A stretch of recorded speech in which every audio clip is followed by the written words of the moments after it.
Aloha, j'espère que vous allez bien. Moi, je vais très bien. Aujourd'hui, on se retrouve pour une nouvelle vidéo. Et si je vous disais que j'ai été locavore pendant 7 jours? En fait, ça se prononce locavore et pas locafort. Je me suis trompée.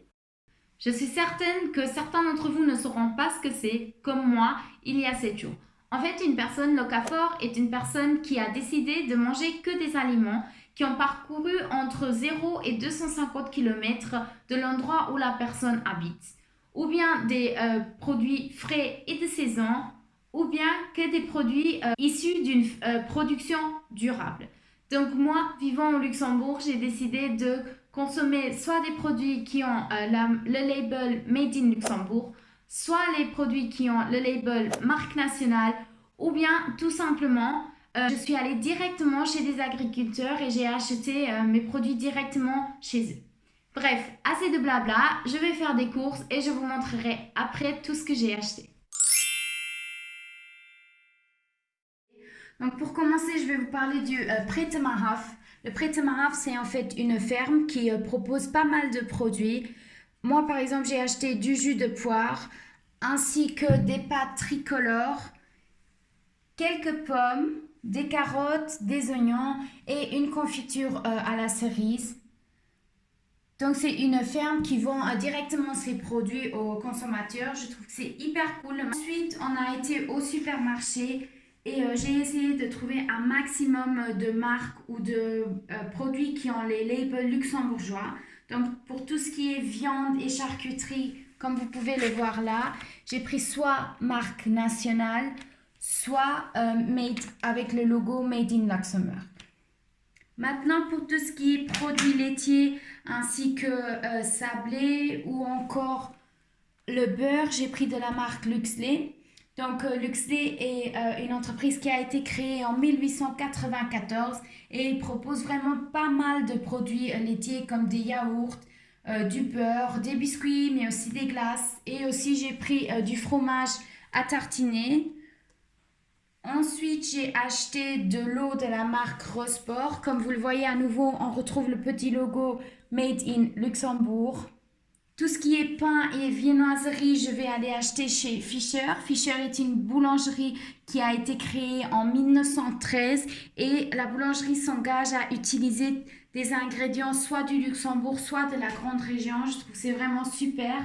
En ce qui concerne les œufs, j'ai la chance que mes parents ils connaissent quelqu'un qui a des poules et des canards. Donc, ils nous livrent tous les 15 jours des œufs. Mais il y a aussi plein d'agriculteurs qui vendent des œufs ou du lait. Je sais que près de chez moi, le Half Temples vend des œufs, du lait, du miel, des pommes de terre, de la viande et des légumes.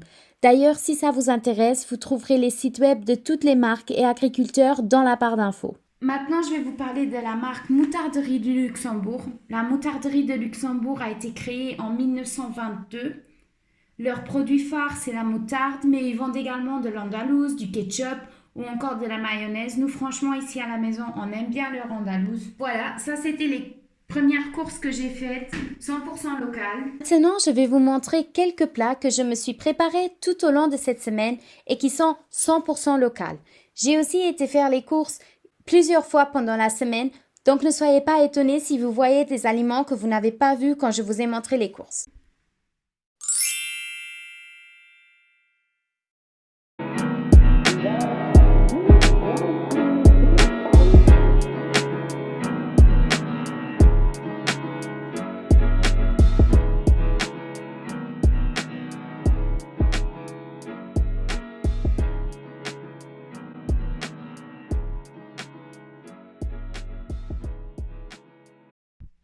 Puis, pour finir, je vais vous parler du Schneekart.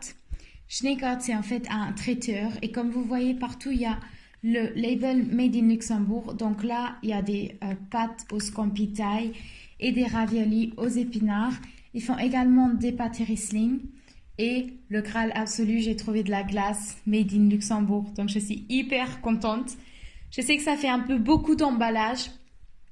Enfin, je fais gaffe à ce qu'il n'y ait pas trop d'emballage normalement et à pas trop consommer des plats préparés. Mais là, je dois vous avouer que avec le challenge, plus après une journée de travail, c'est quand même pratique. Puis aussi, on a pris une bouteille de vin blanc. Voilà, comme vous voyez, cultivés au Luxembourg. Donc je pense que ça, pour un week-end chill, ça va être plutôt pas mal.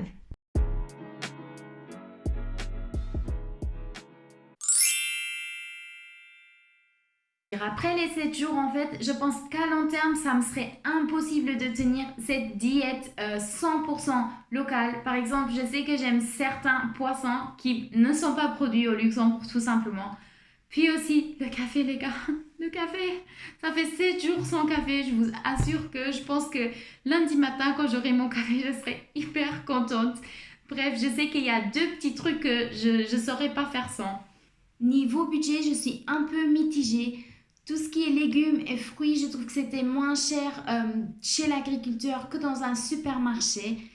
Néanmoins, tout ce qui est viande et fromage, c'était légèrement plus cher. Je trouve que c'est normal, mais c'est un critère à tenir en compte. En ce qui concerne ce challenge, pendant les 7 jours, j'ai réalisé que je consommais déjà quelques trucs locaux, comme par exemple le fromage à tartiner ou encore les pommes de terre et les œufs. Je vais continuer à le faire. Néanmoins, je vais changer des petites habitudes et je vais essayer de consommer les fruits et les légumes également locaux de façon plus régulière. D'ailleurs, si vous aussi vous avez décidé de consommer local, dites-moi en commentaire pourquoi vous avez décidé de consommer local. J'espère que cette vidéo vous aura plu. N'oubliez pas de mettre un petit pouce pour que ma live soit encore meilleure. Je vous dis à dans 2 semaines. Ciao!